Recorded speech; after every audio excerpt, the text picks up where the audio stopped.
we are going to start in the capital with Lazio taking on Roma. The first time Roma have won the away tie since 2016. I want to say an incredible run that Lazio have been on.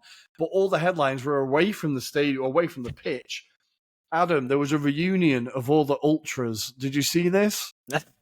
I don't know. I've seen various different clips, so you'll have to talk us through it, what you saw. So it was kind of like, now I've not seen these films because I'm in my mid-30s and, have a job. But it's like the Avengers Endgame, I think, where all of the ultras kind of gathered together in one place. Roma were joined by Dinamo Zagreb and joined by a few other teams. Lazio was supported by, I want to say, Wisła Krakow or Legia Warsaw, the Shark Hooligans Brigade or something they're called. Basically, there was 8 groups of ultras in the capital for this game, all squeezed into each curva.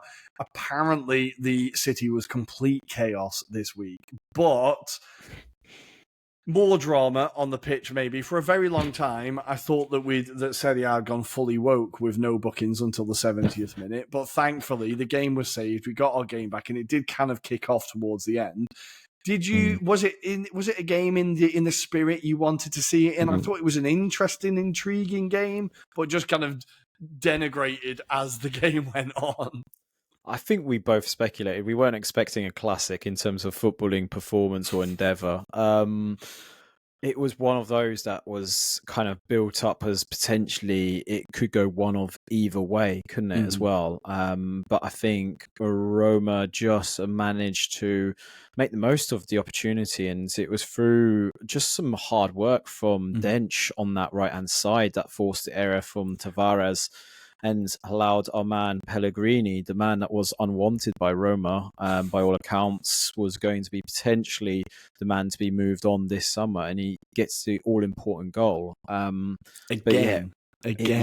Before we kind of talk about him, the game itself was just turgid. It was poor. It was really awful. Well, there was no fluidity from a Roma perspective before I let you talk. No. Lazio had chances. And fair enough, Cataldi's effort hits the post. Buladiai running in on goal. He should score. That's all I'm going to say. He put it high and wide. That was a terrible finish. Yeah. It was a terrible finish.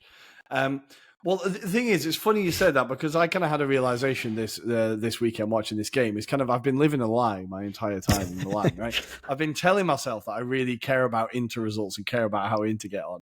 And like, they're my...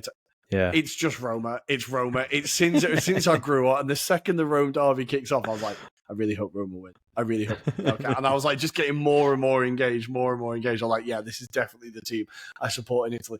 I thought maybe it was intriguing because I had something on it. I cared about the outcome, but I can see why you think there wasn't a lot of goalmouth action. I thought both teams, we saw that they're just really trying to figure out their attacks, right? Yeah. Like Lazio have no attack beyond Zaccagni and Cataldi just randomly trying to hit shots, speculative shots. Sure. And both of them came pretty close, to be fair to them. Both of them could have had goals. But in terms of that central threat, it's non-existent.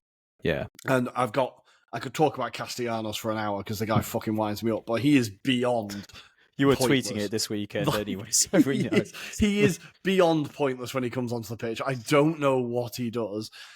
Whereas for Roma, I feel like they've got quite a lot of attacking talent, but they're still figuring it out. They're still trying to figure out how to get this to work. I think, now obviously, I'm pretty biased for Ferguson. I do like him as a player. I think his build-up play and everything, he's really working well for the team. But he's not taking shots, and he's not getting in position to take shots.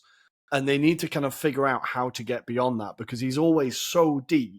Like, there were so many times that when they were building up play, he was like the forward furthest back. So when Sule or Pellegrini did have the ball, or it was one of the wing backs, Angelino, they were crossing, and Ferguson didn't really have time to get there or didn't have the pace to get there.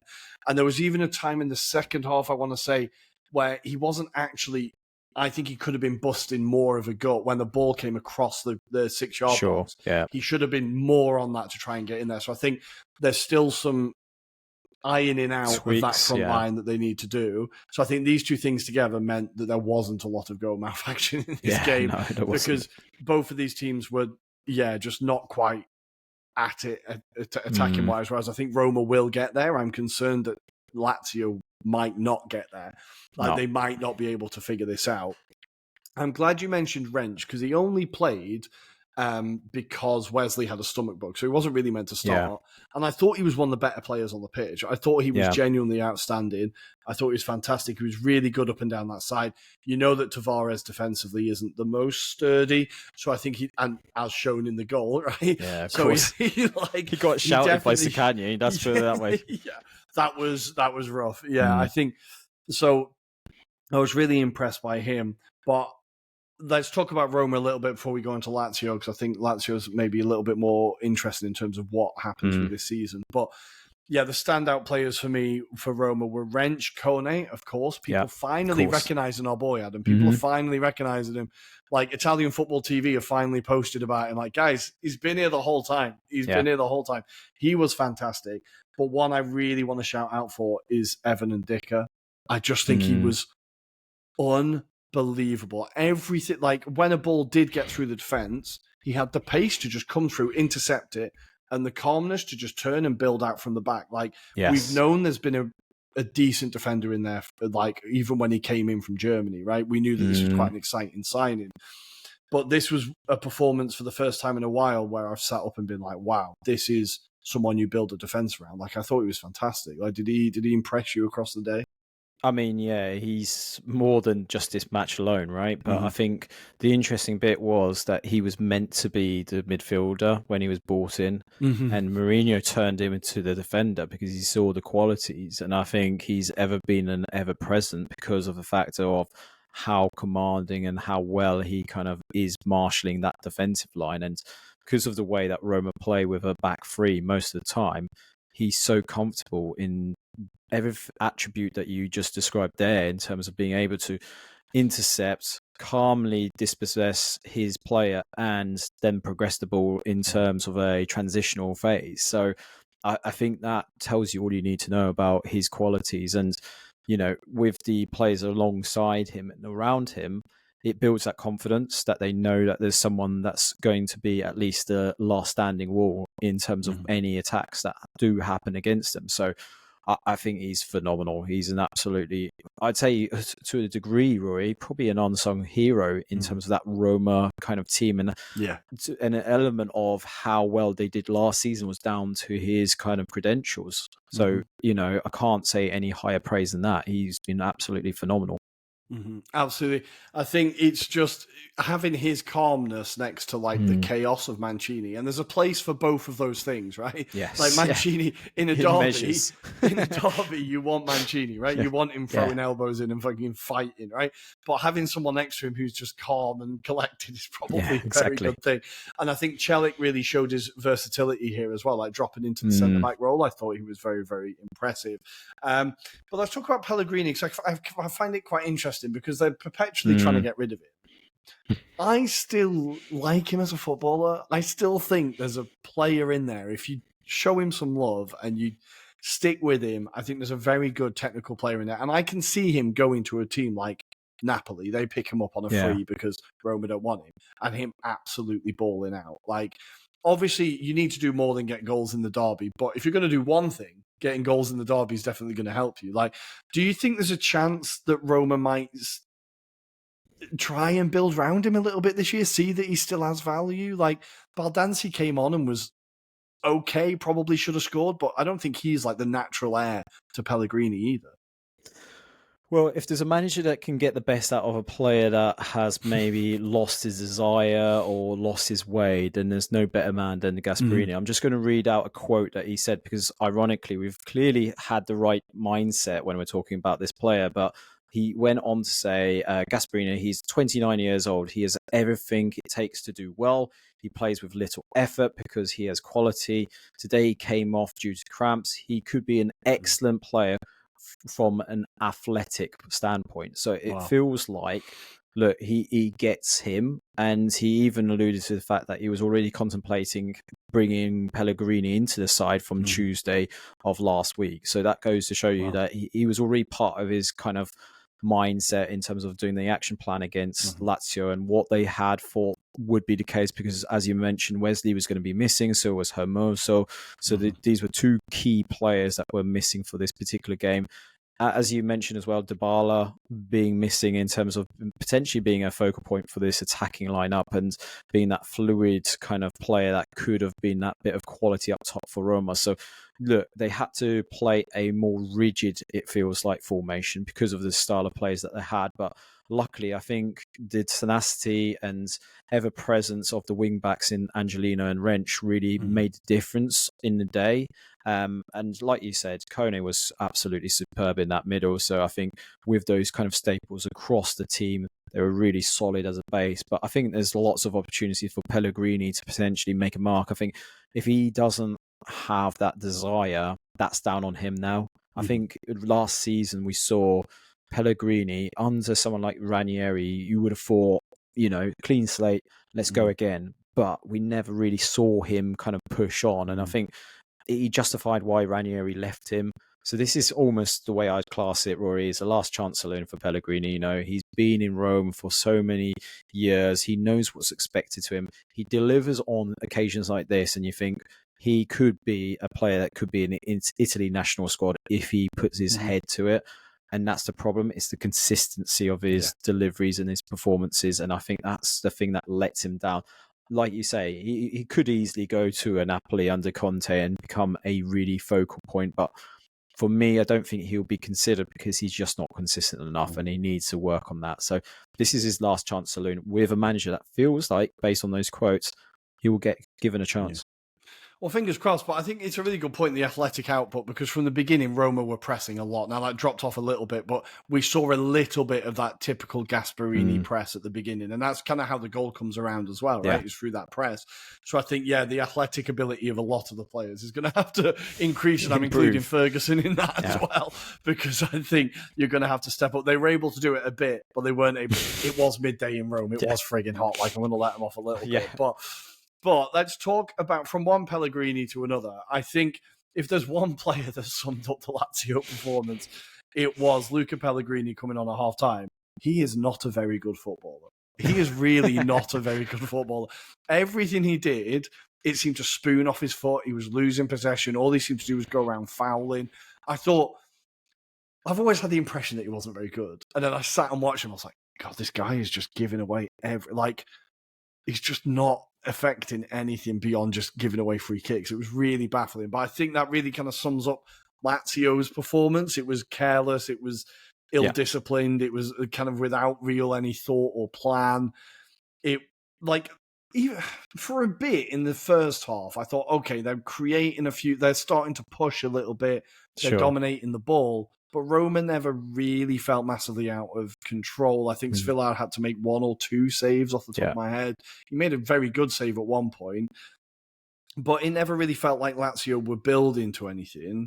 And it felt like once Roma scored, then that was definitely it. And that was a first half goal, right? I know. It was scored in the 38th minute, and you thought, oh, right, well, that's kind of game done. So for Sarri, how do you figure out this attack? How do you approach this attack? Obviously, Dia is a good... He's a decent player, and another day he puts that away. It's a really big opportunity, but they've now only scored in one game. That was against Hellas Verona. All the other games they've lost 1-0 because they can't seem to score. How does Sarri fix this attack? It feels like it's a mentality thing right now, because you look at the quality of the players they've got. It's not for a lack of quality, right? We're not saying that they're do you remember the Lazio side that was really skimping for money? They could only bring in freebies and players that hadn't got any exposure at that level. Familiar. Yeah, I know. And it feels like it's building towards it again. But when you look at the kind of abundance of quality that they've got in this squad, I'm even looking at it right now. I think players like Ravella, obviously injured, Dele Basharu, we didn't see the best of again, going off injured. But even before that, still in Guendouzi, yes, he's a wind-up merchant, but he's the type He's a of very good fiery footballer. player that you expect more from, and we didn't see necessarily a lot. Pedro didn't really offer too much in this game, I didn't feel. Marisic is another one that is kind of a staple, works hard, but we never really saw any good qualities really from this Lazio. I think at the moment it is the way that they're approaching it, and it can't be helped by the things that happened in the summer, right? It doesn't feel like it's a settled camp at the moment. I don't think there's a huge happiness level there as well at the moment. It just feels like everything's off. I do wonder if Sarri is just waiting for a payoff at this moment in time, because the defeat against Sassuolo in the previous game round, I think kind of sums up where Lazio are, that they're just going to be so hot and cold in terms of the performances this season. I predicted, I think it was going to be mid-table, but I just didn't know which part of mid-table it was going to be, whether it's bottom half or it's going to be the top half. I think the way they're going, it's going to be very much bottom half, but there is a maybe concern that they're not really attacking with any intent. So are they going to score any goals? And that's the worry for Lazio. Well, their next 3 games, they've got Genoa away, who are an improving team. They're an like we might, if we had time, unlucky cover against them. Bologna, right? Yeah, exactly. Like they pushed Bologna right to the edge, and they've got some good performances in them. I think Vieira's improving them a lot. Then they've got Torino at home, Atalanta away, Lazio at home. Like, none of those are easy games. You've got to say Torino at home, you have to be winning. Torino at home, you have to be winning. But at the moment, from what I'm seeing from Lazio, Genoa away is not a certain points at all. I can see them losing that all day. So I think they're really... I think you're right with Sarri. It's kind of interesting when you see the mood of a club bleed down onto the pitch. And I think because everything in the background is chaos and Sarri doesn't really want to be there, and it's quite clear this is the end result of that. And I think Lazio fans would have been really disappointed that there wasn't more fight in the team, or more targeted fight. There was plenty of kicking out and fucking throwing an elbow in and being a dick, but you need that kind of focused aggression, right, towards a goal. And I think there was just none of that. And it was summed up by Tati Castellanos coming on. The second he comes on, every game I see him, all he does is put in late tackles, elbow people, and just moan at the fucking ref. But he never scores. He never fucking has a shot. And he's like, in hockey, they used to have the players that their only job was to fight. They just come on and fight people. Yeah, exactly. It feels like that's just him. I think he's such a pointless... And if I was a Lazio fan, it would annoy me even more. That because we all want aggression, but make it build towards something. Don't have it just for the sake of being a dick, if you know what I mean. So really disappointing day all round for Lazio. But thank you, Guendouzi, for proving us right with the post-final whistle red card. We do owe you. And it was just for screaming at the ref. It was literally... All he had to do was just walk off it'll be fine. He'll be ready for the next game. No, just piss him off. 3-match ban. There you go. Yeah. There you go. Done. Yeah, but he is a very good footballer. But anyway, let's leave that there. Roma will be delighted with that win. They were delighted with that win. Also, the photo of Corne with his shirt on the corner flag is just iconic. And so did Mancini, as he would. Absolutely. Absolutely iconic. Love